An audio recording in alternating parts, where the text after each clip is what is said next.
What's up, everybody? It's your boy Zoo from the Eclectic Electric Transport. Today, we're just going to walk through a simple side quest setup with the Oculus. We're going to plug in the Oculus, and in the upper left, it'll show you, I'm using a Mac by the way, it'll show you that it's not connected or it doesn't recognize it. With it plugged in, you have to put the Oculus on and allow it. Okay, once you allow it, you're good to go. The question where some get lost is, where are they once they're installed? Okay, so I'll walk you through that. If you're familiar with Downloader, then you know what it's for.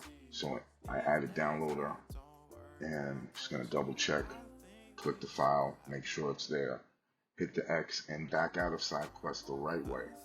Put the Oculus on, and let me walk you through where to find it on the Oculus. And this goes for anyone who's gotten an Oculus from me. You already have this. In the right section, you click that, and bookmarks, I left it for you.